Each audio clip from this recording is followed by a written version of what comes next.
lees, luister gerus, ek het vanoggend net een teksvers, Nietemin. Nou preek ek uit Nietemin uit, in die Ou Testament uit. Hierdie boek het vir julle gesê, is een van die kostbaarste boeke in die woord van God. Gaan lees gerus weer 'n bietjie Nietemin, aandagtig, met die Heilige Gees, om nie alleen lees nie. Lees hom nie soos 'n boek nie, lees hom soos die asem van God, met die Heilige Gees wat binne in jou is en oor jou skouer loer.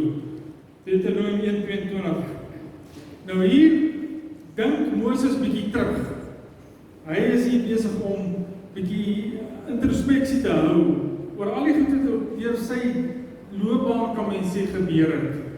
Al die goed wat God met hom gedeel het, al die goed wat hy met die volk gedeel het. En vandag gaan ons bietjie leer uit Moses uit.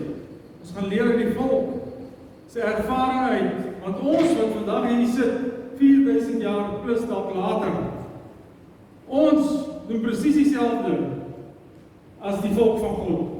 Die mense het nog niks geleer nie. Dis vir die duiwel so maklik om ons knoppies te druk, want ons het nog nooit verander nie. Hy weet presies so 'n mens werk. Hy ken ons so goed, beter, net God ken ons beter. En hy weet presies hoe om ons te manipuleer. Hy weet om ons moedeloos te maak. Hy weet om ons ywer te stop. Jy weet ons, jy kom in die oggend aan die gang en jy voel goed en jy is ywerig. En jy gaan aan en dan iewes skielik sê iemand net iets en die hele energie stort uit jou uit. Jy hoor iets en al jou krag is daarmee heen. Jy was vriendelik en dagsaam en iewes skielik wil jy sommer net beklei. As 'n knoppie gedruk. Jy wil weet hoe om jou te manipuleer. Ons moet leer om die Heilige Gees te gebruik. Die Heilige Gees steek jou weg. Die Heilige Gees, ons praat nie baie van tale spraak nie. Maar die geweet as jy in tale praat, dan weet die duiwel nie wat jy sê nie.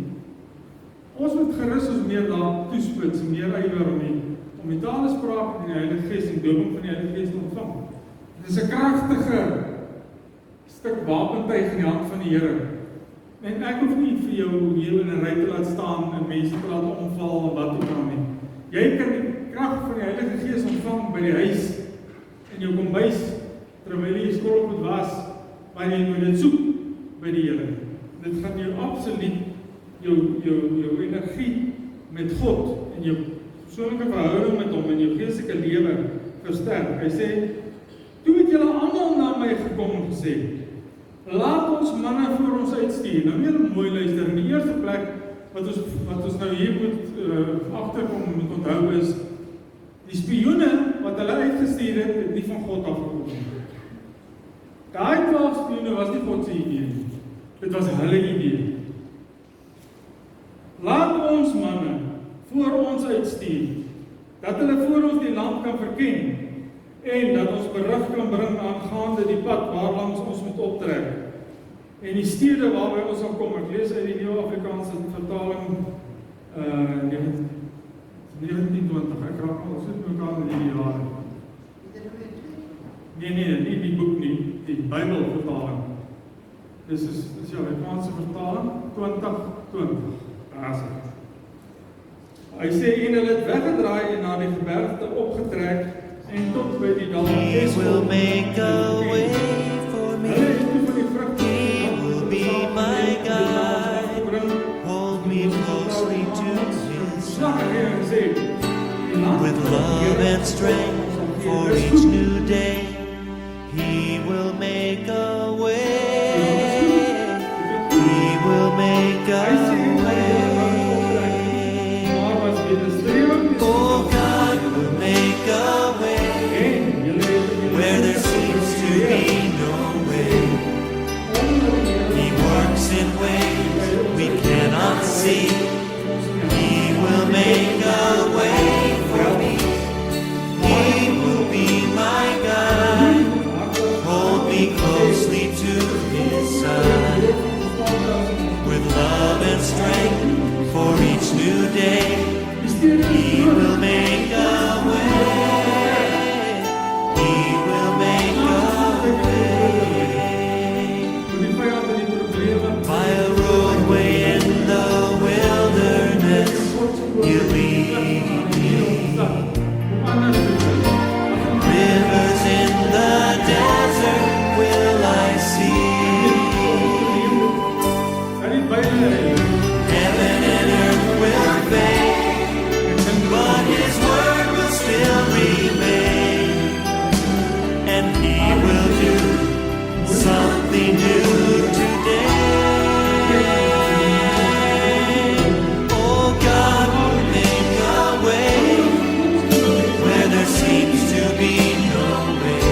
closely to his side with love and strength for each new day. He will make a way. He will make a way with love and strength for each new day. He will make a way. He will make a way. En na amper woord dat ons begin met raak soos aan half werk klim. En na wie sê my pa het my voet seer gemaak, maar hy was om so seentjie. En wat het ek gedoen? Sonder om te aarzel, het ek hom op my rug gelaai. En al daai pad wat ons opgeklim het ek hom afgedra. En vir een of ander rede het ek nie een keer gekla nie. Ek het nie een keer gemor nie. Ek het nie gesê jy is te swaar nie. Ek het gesê ag nee, Hawie, kan jy nie self loop nie. Ek het my kamera wat ek daai tyd baie van gehou het, sy moes 'n nuwe kamera kry, die wil jy moes alles laat nie. Ek het hom vir Jan gegee, nog kleiner rond. Om gesê neem jy nog 'n bietjie 'n paar foto's. En ek het daai seentjie het ek afgedra by daai berg. Hy het nie geweet hoe moeilik dit vir my was nie. Hy het nie gehoor hoe blaas hy aan nie. Hy het nie die sweet gesien tap nie. Maar ek het dit gedoen. Hoekom? Want ek sou vir hom letterlik enigiets doen. Enigiets, sonder om te dink. Maak nie saak wat nie. Geen prys te groot nie. Want vir my seun sal ek alles doen. Vandag nog. Enigiets, maak nie saak hoe groot nie. En God sê, het jy gesien hoe die Here jou God jou gedra het? Het jy dit gesien? Kan jy dit onthou? Soos wat 'n man sy seun dra.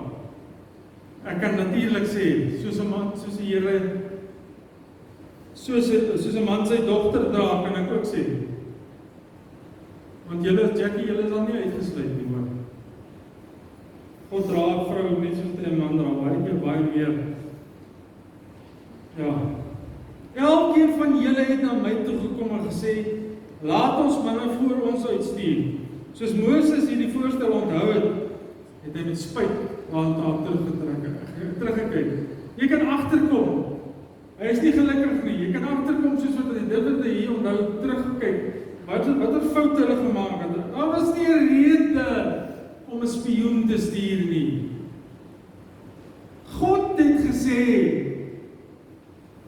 God wat die beloofde land gemaak het gesê, ek gee dit vir julle, gaan in, neem in besit, slag die vyand, maak hulle dood.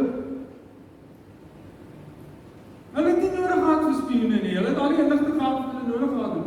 Nou, hoekom het hulle spioene gestuur? Hy het vir hulle gesê, die land is goed. Hy het vir hulle gesê, dit is die land van melk en honing. En toch, God het vir hulle gesê, hy sal die land vat en die nasies waar haar woon verslaan. Hy het gesê, hy sal met hulle wees. Hy sal vir hulle planne gee. Wie kan onthou wat by Jericho gebeur het? God stuur nie 1000 engele nie. God laat net sy volk om daai plek met daai ontsettende dik mure loop met die orkes vooraan. Waar is die orkeslede? Ons sou vooraan gewees het. Kan ons nie vandag bietjie die Here begin glo nie, want dit was die volk se probleem. Hulle het God nie geglo nie. Hulle moes spioene stuur. Hulle moes die koerant lees. Hulle moes die ekonome raadpleeg. Hulle moes waarsêers gaan sien. Kyk wat het Israel in sy tyd gedoen. Kyk wat het arme Saul gedoen. Sy koningskap weggegooi, omdat hy nie geglo het nie. Hy het God nie geglo nie. Hy het geglo, hy moet offer. Alleen God gesê, moet wag. Dit wag, miskien lyk asof het God se plan was om die spioene te stuur. Maar dit was nie God se plan nie. Op 'n stadium sê God vir Moses, moenie sleg voel nie, Moses. Die volk het nie 'n probleem met jou nie. Die volk het 'n probleem met my. Ek, God, hulle skepper, want hulle glo my nie.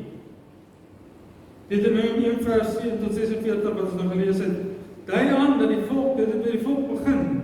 Moses het gekeer, want Moses was baie keer lyk dit my maar 'n bang ouetjie. As die volk hom bietjie gedreig het, dan het hy die klip geslaan. En daardeur dit gedoen het, het hy die beloofde land misgeloop. Miskien het God hier bevel seker gemaak dat hulle ten minste een spioen uit elke stam gestuur het. Moses onthou die reis, hy onthou die verslag van die spioene, hy onthou, hulle het weggegaan, teruggekom, hulle het die dal van Siskol gekom, hulle het verspied, hulle het vrugte saamgebring. Is dit betekenisvol dat Moses nie die slegte berig van die spioene gevolg het nie? Dit is amper asof die herinnering so pynlik was, dat hy dit nie eens wou hanteer nie, hy wou nie eers, hy was sprakeloos. En God het die Joshua en die Caleb voorsien in sy lewe, in Moses se lewe. En al die 12 spioene het ten spyte daarvan vereniging gesê, of hulle het eerstens gesê, dis 'n goeie land, dis 'n goeie land, maar hulle wou nie optrek nie, hulle het in opstand gekom teen die Here. Hulle broers het hulle harte ontmoedig en gesê, die volk is groter as ons, en die seun van Anakim is daar gesien. Baie redes, daar's baie redes om nie God te glo nie, daar's baie redes om 'n ander plan te maak, daar's baie redes wanneer jy in die knyp is, eerder persoonlike lening aan te gaan. Sonder om eers te lees, wat is die rentekoers op daai lening?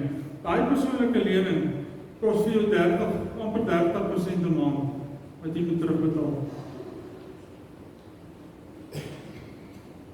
Maar weet jy wat, ons is alweer in die tyd, wanneer ek elke dag van my lewe 'n lening aangebied het. Meneer, jy kan 100.000 rand leen, meer dan beskatting. Ons het veel 100.000 rand, wat jy kan leen. So.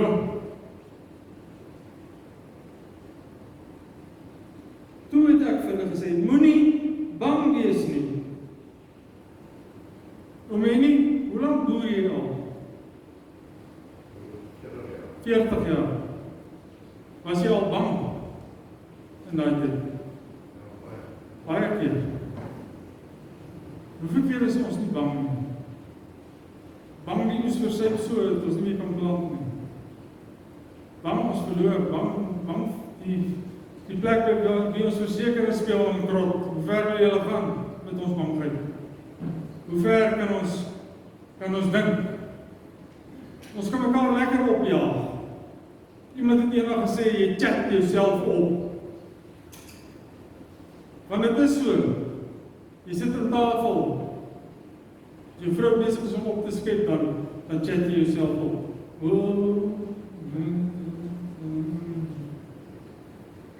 Sit by die berg, selfs met jouself. En die stort, daar gesels jy die lekkerste. Dan kom jy agter, jy is amper laat vir werk, jy so lekker met jouself chat, tyd het geloop. Jy chat so lekker met jouself, jy vergeet om te bid. Saterdag, dan word jy wakker, en 'n ijskoue sweet dat jy verslaap, Sondag, skies. Nee my man, dit reën buite. Net nou, hoor jy, daar sis iets in die kombuis, en dan trek 'n reuk van vars gebakte pannekoek en kaneel uit die kombuis uit. Nee, ons gaan nie vandag kerk toe nie. Ek het myself opgechat, mis ek die kerk. En hulle het dit gedoen. En hulle miljoene het elke in sy tent gesit en met mekaar gesels en met hulle self gesels. En gesê, nee, ons is bang. Ons is bang, ons is bevrees. Kyk, as ek aan die te dink, het ek so 'n hoendervleis. God was met hulle, het hulle nooit in die steek gelaat. En die hele tyd, daar was geen murmurering nie. Daai wat van die woord van God lees het in 40 jaar gebeur. Eintlik was die volk baie getrou. In 40 jaar. Eintlik het hulle God geglo vir hoe lank? Geglo dat God hulle sal beskerm teen die nasies. Jy weet, hulle het oor en oor en oor geswerf aan die ronde in daai woestyn. Hoe maklik was dit nie gewees om vir daai nasies om 'n koalisie te vorm en hulle voor te lê en hulle uit te moor in hulle miljoene nie. God het hulle beskerm. God het vrees gebruik van sy kant af, goddelike vrees om hulle te beskerm. Hy het homself getrou bewys, maar hulle kon net nie God vertrou. Ek kan hom net nie vertrou nie. Weet jy wat was God? Daar was iets wat ons het, wat hulle nie gehaat het nie. Hulle het God nie lief gehad nie.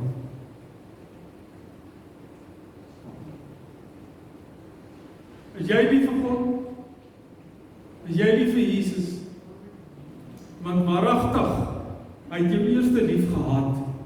Toe hy aan die kruis gehang het, na alles wat gebeur het, sy hele liggaam gegee het, elke druppel bloed vir jou sondes en vir myne. Het ons hom lief? Daar was 'n ou lied, ek lag altyd altyd, lag al vir my, sy sê, jy het dan nie orde nie. Julle is 'n ou Pinkster. Want ek sê altyd vir al, ja, daar is 'n ou liedjie. As altyd 'n ou liedjie, een druppel bloed, wat red my siel, maak my gewonde hart weer heel. Onthou dit nie. Vir elkeen van ons is die bloed gestort, en elke ander druppel vloei tot daar net water uit sy sy uitgekom. God het ons lief gehad, maar hy het ons hom lief. Christene van vandag moet ook oortuig word om God te glo. Maar dit is 30 keer moeilik en meer om Christene van vandag te oortuig om hulle eie God te glo as wat dit daai tyd was. Die probleem is, God kom nie meer op die berg en kom rammel en as donder weer. God kom waarsku ons nie meer deur 125.000 mense in die aarde te laat verdooi nie. Daar kom nie meer slange nie, waar die volk aanval as ons nie luister nie. Ons werk op liefde, ons werk op genade en vergifnis, maar ons verwerp dit. En as gevolg daarvan, wat gebeur? Wat gebeur? Ja, is net ons wat skade ly. Niks anders nie. Ons ly skade as gevolg van ons eie ongeloof in God. Ons maak ons eie probleme.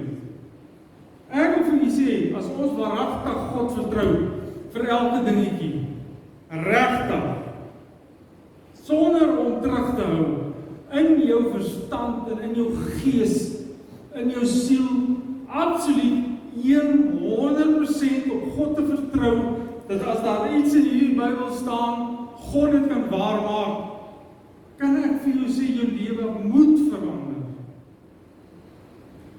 Jou saak moet verander. Jou huwelik moet verander. Die liefde tussen jou en jou vrou, tussen jou en jou man, dit moet verander, want God is liefde. God het nie liefde nie. God het nie liefde gemaak nie. God is dit. Dis wat hy is. Hy is suiwer liefde. En as jy lewe volgens hom, in sy suiwer, absolute, kosbare liefde, dan moet jy hom so lief hê, dat jy hom absoluut vertrou. En hy sal jou lewe verander. Hy sal jou omstandighede verander. Hy sal jou wysheid gee. God toets ons baie keer, dit is so. Dit is my moeilik as 'n prediker om in die begin van 'n landbouseisoen die Here te vra vir reën. En wat sê ek as almal se lande verspoel? Het ek te hard gebid? Moet ek nou bid vir sonskyn?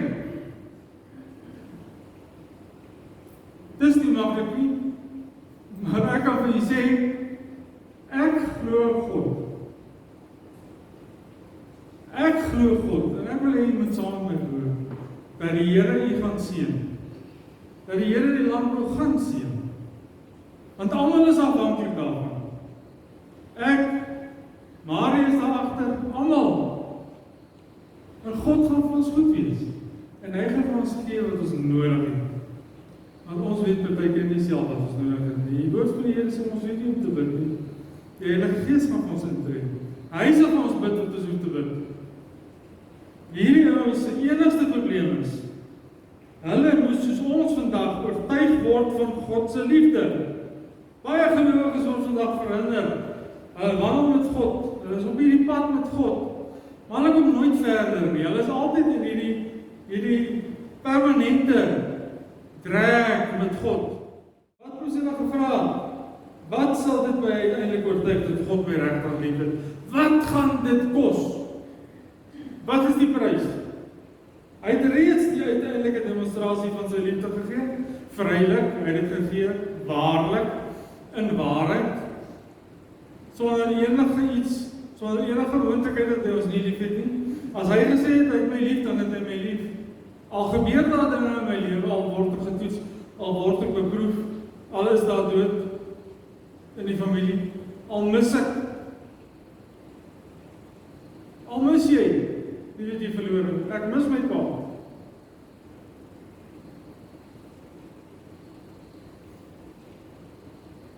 God is steeds daar. Hy bly God. Of ek ryk is, of ek arm is, of ek gezond is, of ek siek is. Romeine 5:8 kan jy gaan lees, die dood van Jesus vir skuldige sondaars. Wat was dit? Dis die bewys van God se liefde vir ons vandag nog. Hy kan niks groter doen nie, hy kan niks minder doen nie. Hy kan niks beter doen nie, hy kan niks slegter doen nie. God is volmaak. Ons is die probleem. Daar is geen ander probleem nie. God het nie 'n probleem nie, is nie God se skuld dat dit sleg gaan nie. Is nie die reën se skuld dat ons vrees nie. God sal ons deurdra. Ons weet nie hoe nie. Ons weet nie hoe God ons deur COVID gaan help. Ons het 2 jaar terug nooit nie geweet nie. Toe ek en my seun in die bed gelê het met COVID en al dood was. Jy het nie geweet nie. Maar God was daar. Hy het ons deurgedra. Hy het ons gered. Almal van julle wat COVID gehad het. Of een of ander toestand. Die dood van Jesus bewys sy liefde. Nou kan ons dit nie eenvoudig ontvang. Dit is die snaakste ding in kinders van die Here se lewe. Wat is die Heilige Gees? Dis 'n geskenk. Wat is 'n geskenk? Chantal, as ek vir jou 'n geskenk gee, dan sê hierso, daar's 'n bottel met R200,000. Wat gaan jy maak? Op 'n afspraak. Op 'n afspraak. Nee, jy gaan nie. Jy gaan die bottel so kyk en dan gaan jy vir my kyk. En dan gaan jy dink, kan jy my regtig gebruik? Dan gaan ek vir jou sê, hier is vir jou 'n bottel met R200,000 in. En dan gaan jy weer vir die bottel kyk en dan gaan jy vir my kyk. Nee, kan jy nie vertrouw nie. Dis wat ons met God doen. Hy het klaar vir ons al die planne gemaak in ons lewens, van geboorte tot sterwe, wat ons nodig het. Want hy ken die pad van ons lewe, hy weet wat hy vir ons beplan het, maar die ergste van alles is, hy weet ook wat, waar hy gaan ons gelei, waar gaan ons loop, hy weet waar gaan ons hom nie volg nie, hy weet waar gaan ons hom volg, hy weet alles wat ons nodig het, maar nog steeds, glo ons hom nie. Ek wil u uitdaag, glo God, Nietemin, kan nie glo in watter boek, Nietemin, om vandag, soveel duisende jare later, te onthou, wat Moses gesit en terugdink het. Watter boek, toe het julle almal na my toe aangekom gesê, soos ons vandag almal met mekaar praat, sal verstom wees wat ek die afgelope tyd gehoor het, wat ons met mekaar praat. Ek wonder partykeer wat ek hier van ons. Ek is baie bly. Ekskuus, met respek gesê dat ek nie God is. Dit klink nou miskien snaaks. Maar wat moet dit lyk? Moet dit klink? En ek praat nie van die baie breede, vieslike wêreld waar ons leef. Ek praat net van sy kinders. Baie dankie dat die Here ons regtig met genade handel, waarvan ons so baie nodig het, en alles kry wat ons nodig het. As nie 'n stukkie weg nie. Ek wil u seën in hierdie nuwe jaar. Wat ook al gebeur, wil ek omkeer hierdie Nietemin. God vertrou en hom glo. Ons moet, wat ook al gebeur, ons het nie 'n keuse nie. En hoe gouer ons dit kan besef, en hoe gouer ons dit kan begin doen uit liefde uit vir God, om geen ander rede nie. Nie omdat ons bang is nie, maar omdat ons hom lief het. En omdat ons weet, hy sit gereed, hy staan gereed om ons te help, hy staan gereed om ons te hulp te stel, hy staan gereed om ons depressie weg te vat, hy staan gereed om ons vrese aan te spreek, om ons te help om nie bang te wees nie, wanneer ons maar bang om gewees het. Net God kry dit reg. Ek wil jou uitdaag. Ons moet God glo en vertrou. Stap saam met my hierdie jaar hierdie pad. Ons wil hierdie jaar as gemeente meer van die Bybel leer. Die kinders, ek wil net vinnig onthou of ek hulle lees onthou. Hulle het gesê, almal aan boord, want hulle is mos die Bybeltrein iets klaar. Almal aan boord, so leer ons God se woord. Ons het so baie gebrek aan kennis van die woord. Dis hoekom ons so baie keer swaar kry. Maar kom ons wees bly vir hierdie boodskap. Die Here het dit vir my gegee om vir u te bring. Ek weet, dit beteken vandag vir iemand iets anders wat nie vir my hierdie boodskap gegee nie. Hy sê vir my 'n ander een gegee. En ek hoop u is vandag oortuig. Nie deur my nie, deur die Heilige Gees, wat in hierdie plek is, wat in jou is. Ek kan jou toch van niks oordeel. Ek is net 'n mens met 'n stem. Ek kan toch net hoop, ek kan toch net vertrou, dat elkeen van u die Here sal lief hê, en daardie liefde sal ontdek, wat jy vir hom kan hê, daardie potensiaal, om met God 'n verhouding aan te knoop, wat sterker is as enigiets anders wat jy ooit in jou lewe sal hê. Kom ons bid saam, Here. Dankie vir die liefde. Dankie vir die genade, Here. Dankie, Here, dat ons u kan lief hê. Dankie dat u ons eerste lief gehad het, dat ons nooit hoef te wonder of u ons verlos het nie. Nooit hoef te wonder of u ons die ewige lewe gegee het nie. Nooit hoef te wonder of u besig is om ons plek voor te berei soos u sê in die Here. Maar te weet dat elke enkele woord in die woord waar is. Woorde neergeskryf deur mense oor duisende jare. Sodat ons dit vandag kan glo. Dat ons vandag nie soos hopeloos is om rond te loop nie. Dankie vir u liefde, Here. Wees met ons. Lei ons, Here. Ons glo u. In Jesus naam. Dankie dat u ons dra elke dag deur elke situasie. En ek dank u daarvoor.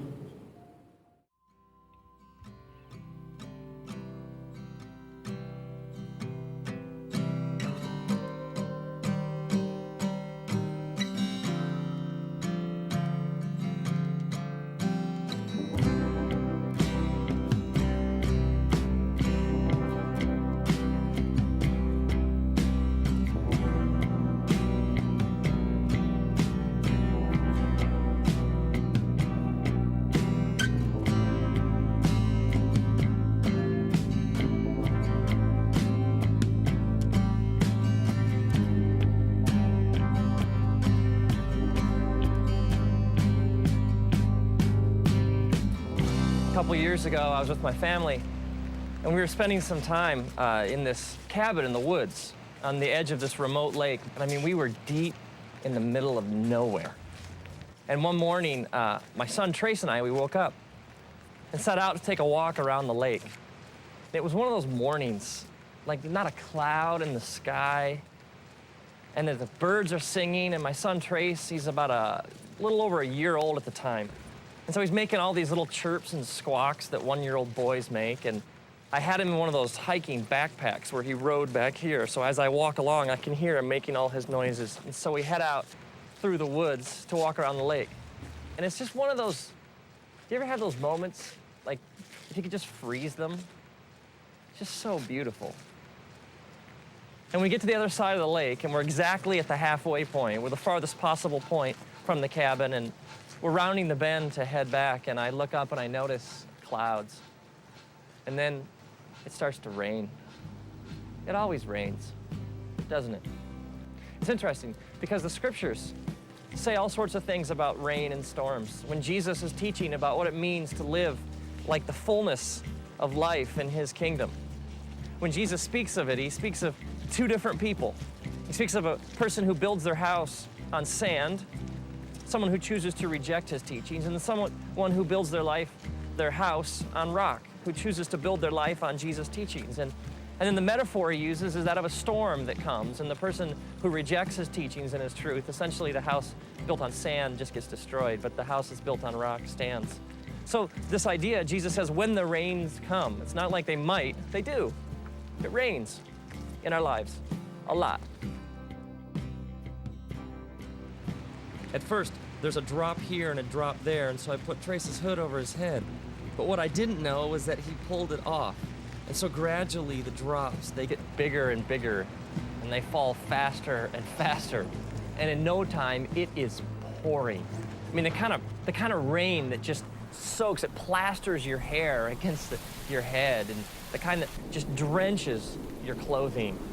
And at first, Trace, the thunder and the lightning, he's okay, but as it picks up and it gets louder and louder and the wind becomes more intense and the trees start to shake, Trace becomes more and more agitated. I can feel him, like on my back. And at first he starts to whimper, and then he lets out kind of a little shout here and there, but in no time, Trace is shrieking at the top of his lungs. I mean, the wind is blowing, it's thunder and lightning, and we are just getting plastered with this heavy rain, and the trees are no longer providing any shelter. And Trace, just from like deep in his being, starts to yell and cry so loudly and with such passion and terror in his voice.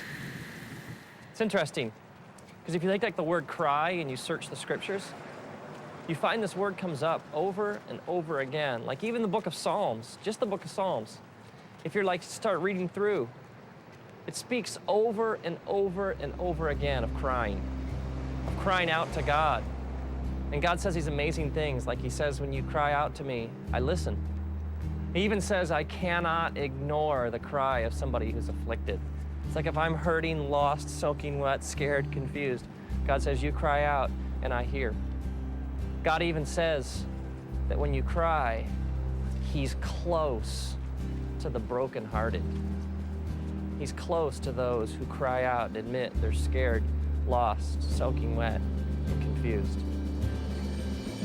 See, there is this false, twisted idea out there among religious people that somehow you gotta have it all together to have a relationship with God.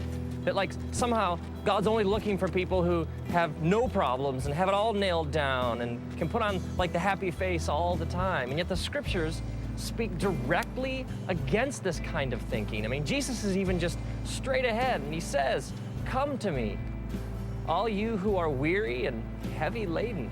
I mean, the essence of salvation is crying out to God and admitting I don't have it all together. It's admitting I am lost, I am hurting, and this sinful nature that I carry around with me has really screwed things up for me. And God, if you don't show me the way home, if you don't fix things, if you don't step in, I am dying here. And this kind of thinking is all throughout the scriptures. It's over and over again. God says to us, when you come to me with all your junk, come to me with your problems, come to me all screwed up, all messed up. Let me take care of it. Jesus even sets out looking for people. He even says this. He says, I'm not looking for the healthy. I came for the sick.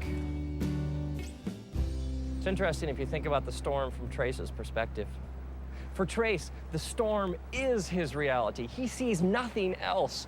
The lightning and the thunder and the trees swaying and the raindrops and the water just dripping off him, it's all he knows. He sees no reality beyond this storm.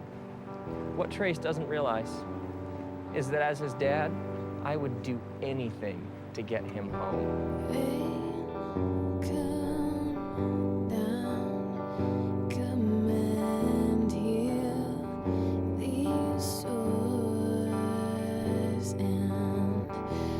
Wash them clean, come and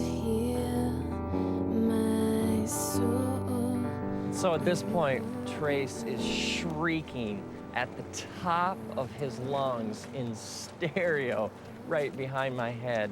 And I stop, and I kneel down, and I take him out of the pack, and I pull him close to my chest, and I wrap my arms around him, and I hold him so tightly up against my heart.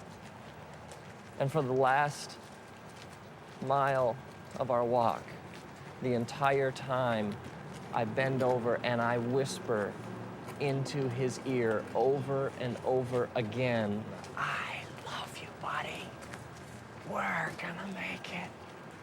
Dad knows the way home. We're gonna make it. I love you, buddy. And over and over and over again, through the storm, I carry him home, clutched tightly against my chest, whispering, I love you, buddy. We're gonna make it. Now imagine if, like, years later, Trace is in therapy or something, and he drags up this repressed memory of the walk. And he comes to me and he's like, Dad, what'd you let me go through that for? I got all this junk inside me. I thought you loved me. How could you have exposed me to something that horrible, that storm? I mean, why didn't you protect me?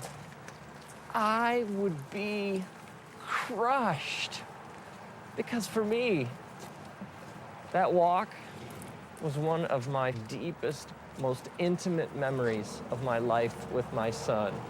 I wouldn't trade that experience for anything. Maybe you're bitter, or you got all this anger inside because of some things you've been through, some storms in your life. And you're wondering, if he really loved me, if God really was there, he wouldn't have let me go through that. And maybe God is saying, no, man, don't you understand? I got to hold you tight, and I got to remind you over and over again, I love you, buddy. As it says in the scriptures, the book of Deuteronomy, chapter 1, God's reminding his people of how good he's been to them. He says, remember, I carried you like a father carries a son. And now, may you, when you're soaking wet, lost, hurting, and confused, may you cry out, and may the creator of the universe take you out of your path. And may he hold you tight up against his chest. May he wrap his eternal loving arms around you, and may you hear him whisper, I love you, buddy.